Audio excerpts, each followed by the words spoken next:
नीतीश सरकार पहली परीक्षा में पास हो गई है।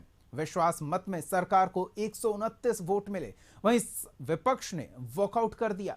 कैसे मिला नीतीश सरकार को समर्थन और जिस खेला की बात हो रही थी वो किसके साथ हुआ, ये हम आपको बताएंगे। साथ ही देखेंगे स्पीकर के खिलाफ अविश्वास प्रस्ताव के पक्ष में कितने वोट पड़े।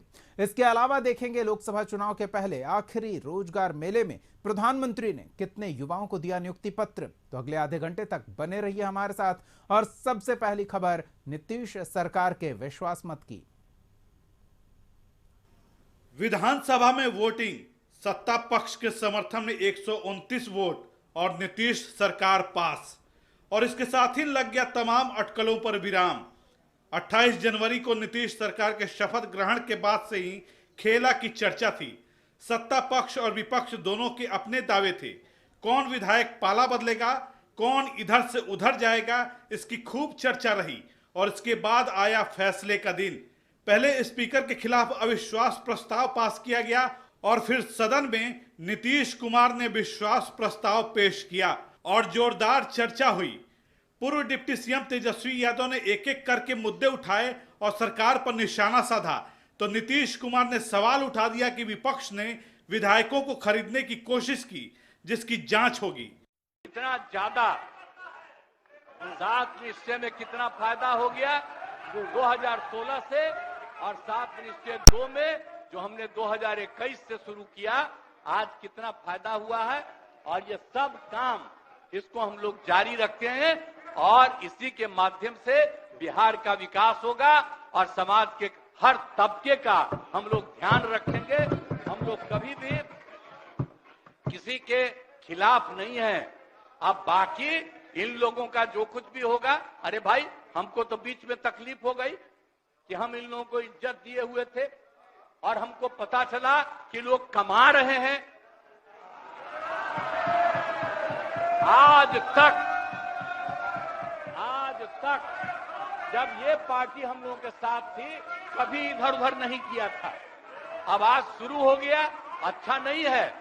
और अभी भी आप एक ही जगह सबको रखे हुए थे और फिर हम लोगों के पार्टी के इनके पार्टी के अनेक लोगों को पता चला कि कितना लाख लाख दे रहे थे सबको इधर उधर करने के लिए।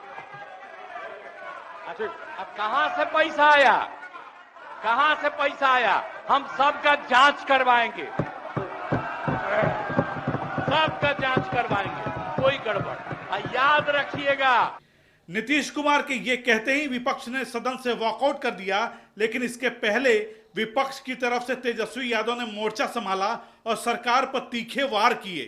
निशाना सीधा नीतीश कुमार पर रहा। साथ छोड़ने पर सवाल, फिर नहीं पलटने की गारंटी, मोदी को रोकने के लिए झंडा उठाने वाली बात और बिहार में बीजेपी को रोकने की गारंटी। इन्हीं बातों के इर्द गिर्द घूमता रहा तेजस्वी का संबोधन। इन्होंने कई बार आप लोगों के सामने भी बोला अब तो यही करेगा, यही आगे बढ़ेगा। तो चलिए, नौजवान लोग ना आगे बढ़ेगा, आगे काम करेगा। लेकिन कई बार मजबूरियां रही होंगी इनकी, जैसे दशरथ की मजबूरी थी, राजा दशरथ की, कि राम को जो है वनवास जो है भेज दिया गया। बिहार में बच्चा बच्चा से पूछ लीजिए कि क्या होने जाएगा, नीतीश जी पे भरोसा है कि नहीं है, वो क्या क्या शब्द का प्रयोग करेगी जो हम लेना नहीं चाहते। और मोदी जी का गारंटी तो बहुत मजबूत वाला गारंटी है।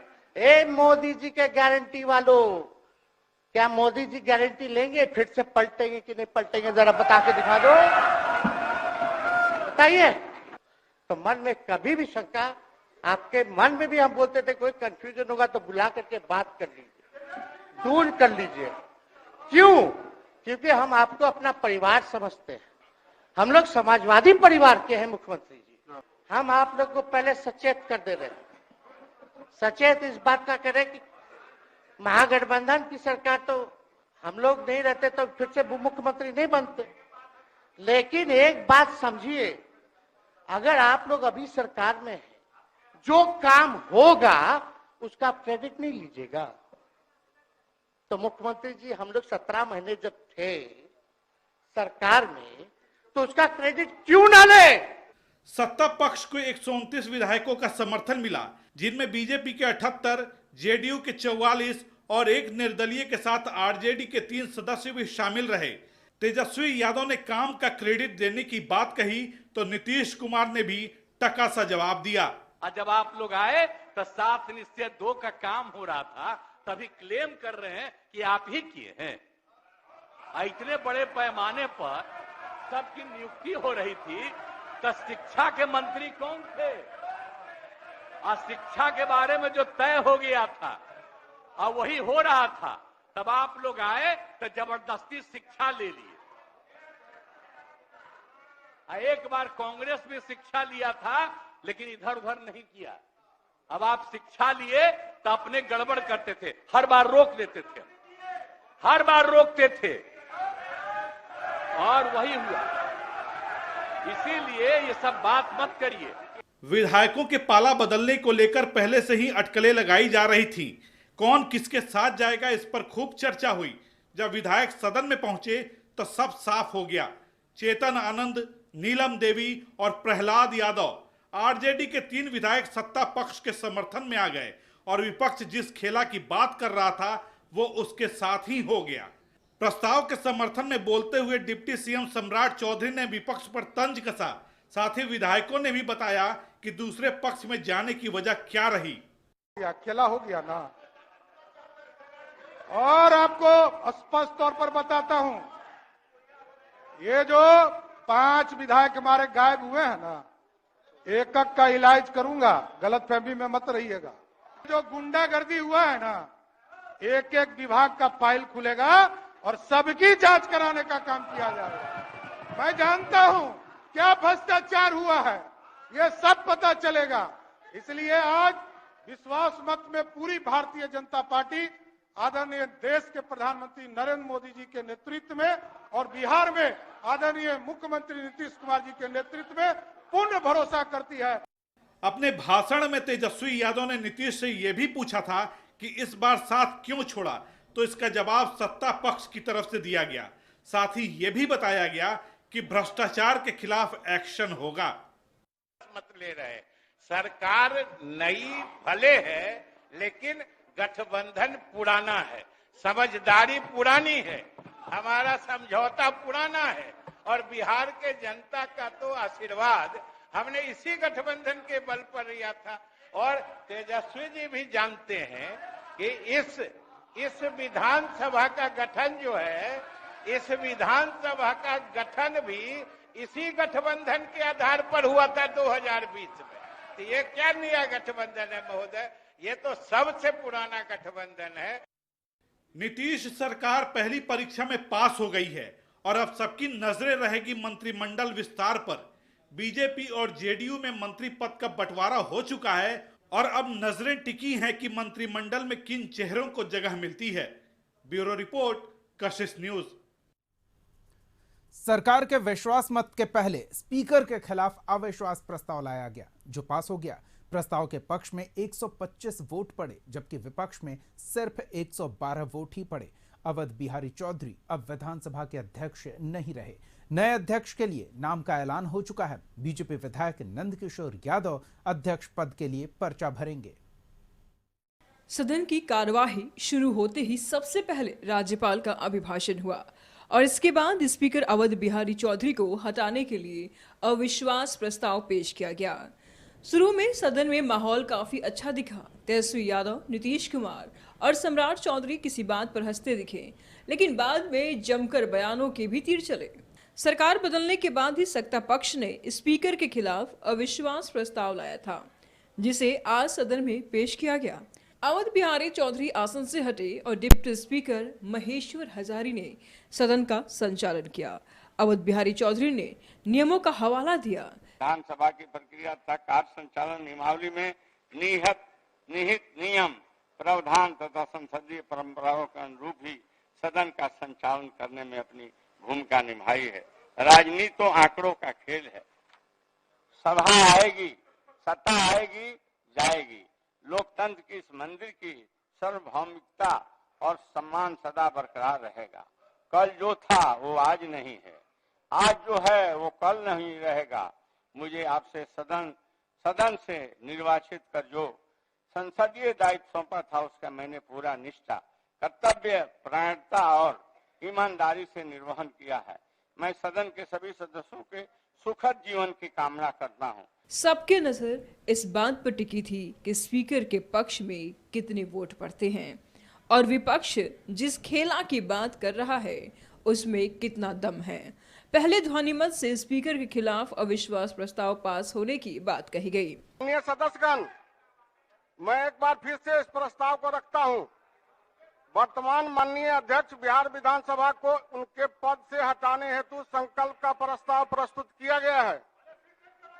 जो इस प्रस्ताव के पक्ष में है वह हाँ कहें, जो इस प्रस्ताव को विपक्ष में है ना कहें। मैं समझता हूं कि पक्ष में बहुमत है, प्रस्ताव स्वीकृत हुआ। वर्तमान अध्यक्ष को पद से हटाए जाने पर सहमति की प्रति हुई। लेकिन विपक्ष की मांग पर वोटिंग कराई गई। गिनती हुई तो साफ हो गया कि बहुमत किसके साथ है। आंकड़ा रहा अविश्वास प्रस्ताव के समर्थन में 125 और विरोध में 112। साफ है कि विपक्ष अपने विधायकों को एकजुट नहीं रख सका। विपक्ष के 3 विधायकों चेतन आनंद, नीलम देवी और प्रहलाद यादव ने सत्ता पक्ष की तरफ दिखे। इसके साथ काफी कुछ साफ हो चुका था। विधानसभा को उनकी पद से हटाने हेतु प्रस्तुत संकल्प के प्रस्ताव पर विभक्त होकर मतदान का जो फल आया है वह निम्न प्रकार है। प्रस्ताव के पक्ष में 125 और प्रस्ताव के विपक्ष में 112। अतएव समस्त सदस्यों के बहुमत से यह संकल्प पारित हुआ।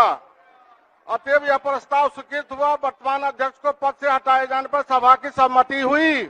एक समय ऐसा भी आया जब पूर्व डिप्टी सीएम तेजस्वी यादव ने स्पीकर के खिलाफ अविश्वास प्रस्ताव के दौरान विधानसभा में डिप्टी सीएम सम्राट चौधरी की मौजूदगी पर सवाल उठाया। दरअसल सम्राट चौधरी विधान परिषद के सदस्य हैं। तेजस्वी की आपत्ति के बाद सम्राट चौधरी विधानसभा से चले गए। आपके उप मुख्यमंत्री जी के उप मुख्यमंत्री जो हैं, उनका जब चुनाव चल रहा था उस समय भी कई विधान परिषद के सदस्य थे जिनको बाहर किया गया था। आप भी गवाह महोदय। तो हम तो चाहेंगे सम्राट चौधरी जी, नियम है, नियम का पालन करने में कोई ऐतराज नहीं होना चाहिए। जो वोटर नहीं है सदस्य उपाध्यक्ष महोदय है, सुनिए कोई नियम नहीं है। मैं तो इसमें कोई दो मत नहीं ना, मैं वोट में हूँ, लेकिन ये कोई नियम नहीं है। किसी किताब में होगा तो दिखा दीजिएगा, हमको कोई दिक्कत नहीं। धन्यवाद। इससे पहले अवध बिहारी चौधरी ने स्पीकर की कुर्सी छोड़ने से इनकार कर दिया था। विधानसभा की कार्यवाही के संचालन से लेकर विश्वास प्रस्ताव पर वोटिंग तक स्पीकर की भूमिका महत्वपूर्ण हो जाती है। इसलिए सत्ता पक्ष अपने गठबंधन का स्पीकर चाहता है और अवध बिहारी चौधरी के खिलाफ अविश्वास प्रस्ताव पास होने से ये भी पता चल गया कि किसके पक्ष में कितने विधायक है। ब्यूरो रिपोर्ट, कशिश न्यूज। नीतीश सरकार ने बड़ी परीक्षा पास कर ली है। न सिर्फ बहुमत साबित किया बल्कि स्पीकर के खिलाफ अविश्वास प्रस्ताव भी पास हुआ। विपक्ष का खेला वाला दावा फेल हो गया और विपक्ष खेमे के विधायक ही सत्ता पक्ष के साथ आ गए। क्या है इसके सियासी मायने, बता रहे हैं संपादक अशोक मिश्रा। पिछले 28 जनवरी को जब बिहार के मुख्यमंत्री नीतीश कुमार ने तेजस्वी प्रसाद यादव को सत्ता से बेदखल करके पहली मात दी थी, तो तेजस्वी ने यह कल्पना नहीं की थी कि नीतीश कुमार से वो बार बार मात खाएंगे। और यही वजह रही कि 28 जनवरी को तेजस्वी ने यह दावा किया था कि नीतीश कुमार ने जो खेल शुरू किया है वह अभी खत्म नहीं हुआ है, यानी कि खेला अभी बाकी है। और तेजस्वी ने उसी दिन से नीतीश को मात देने की कवायद शुरू कर दी थी। यही वजह है कि बिहार विधानसभा के अध्यक्ष अवध बिहारी चौधरी के खिलाफ जब एनडीए विधायकों ने अविश्वास प्रस्ताव लाया तो तेजस्वी और लालू प्रसाद यादव ने अवध बिहारी चौधरी को अपने कुर्सी पर बने रहने का साफ तौर पर निर्देश दिया। इसके साथ ही तेजस्वी ने ऑपरेशन नीति शुरू की और अपने सभी विधायकों को अपने आवास पर तो 48 घंटे से ज़्यादा रखा ही, वामपंथी दलों के विधायकों को भी और कांग्रेस के विधायकों को भी एकजुट करने की कोशिश की। तेजस्वी ने कभी यह कल्पना नहीं की होगी कि कांग्रेस और वामपंथी दल अपने विधायकों को बचाने में सफल हो जाएंगे, लेकिन आरजेडी में ही सेंधमारी हो जाएगी और तेजस्वी के विश्वास पात्र रहे, कह सकते हैं पूर्व सांसद आनंद मोहन के बेटे चाहे चेतन आनंद हो या अनंत सिंह की पत्नी नीलम देवी हो या फिर एक बड़े एक तरह से कहिए जी उस विधायक की जिसने कहीं लंबी पाली खेली है, उनकी लंबी पारी रही है, प्रहलाद यादव जो आरजेडी के एक तरह से कहिए कि पिलर माने जाते थे, उन लोगों ने पाला बदल लिया। तेजस्वी को इस तरह से नीतीश ने पहली मत दी 28 जनवरी को सत्ता से बेदखल करके और दूसरी मत दी आज आरजेडी को में सेंधमारी करके। आज भर दिन बिहार विधानमंडल के बजट सत्र के पहले दिन पूरी तरह से पूरा दिन ड्रामेबाजी चलती रही, राजनीतिक ड्रामेबाजी हुई और सत्ता पक्ष और विपक्ष दोनों एक दूसरे को सह और मत देने में लगे रहे। लेकिन जो फैसला आया वो कहीं न कहीं ये कहा गया कि नीतीश शतरंज की बिसात बिछाने में भी माहिर हैं और यही वजह है कि उन्होंने विधानसभा के अध्यक्ष अवध बिहारी चौधरी को तो कुर्सी से बेदखल किया ही, अपना विश्वास मत भी उन्होंने लगभग 129 वोटों से प्राप्त कर लिया। यानी कि नीतीश ने दिखा दिया कि भले ही उनके पास आंकड़े कम हों लेकिन सत्ता बचाने और दूसरे की सेंधमारी करने में, दूसरे दल में सेंधमारी करने में उन्हें भी महारत हासिल है। अभी तक लालू प्रसाद यादव अपने सहयोगी दल हों या फिर अपने राजनीतिक दुश्मन दल हों उनके विधायकों को तोड़ने में माहिर रहे। पहली दफ़ा नीतीश ने वह भी कर दिखाया है जिसकी कल्पना किसी ने नहीं की।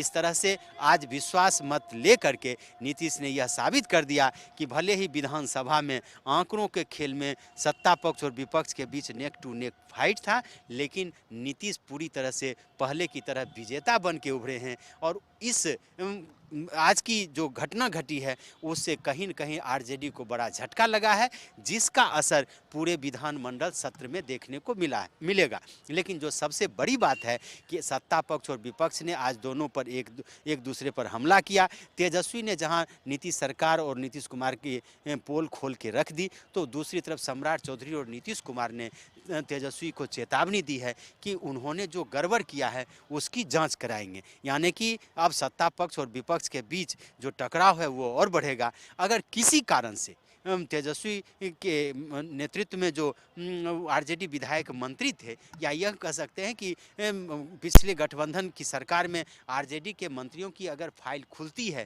और कहीं न कहीं भ्रष्टाचार के आरोप लगते हैं, जैसा कि सम्राट चौधरी और नीतीश कुमार ने लगाया है, तो इसका आने वाले दिनों में असर दिखेगा। और यह कहीं न कहीं एनडीए गठबंधन यह साबित करने में जुटी है कि लालू प्रसाद यादव पर ही भ्रष्टाचार का आरोप नहीं है, तेजस्वी के खिलाफ भी भ्रष्टाचार के आरोप पहले से तो लगे हैं, अब सरकार में रहने के बाद भी लगेंगे। देखना दिलचस्प होगा कि तेजस्वी इन सब से क्या सबक लेते हैं और किस तरह से विपक्ष का अगला कदम होता है। फिलहाल कह सकते हैं कि आंकड़ों में सफल होने के बाद नीतीश और उनकी सरकार की बल्ले बल्ले है। कैमरामैन राजेश के साथ अशोक मिश्र, कशिश न्यूज़, पटना।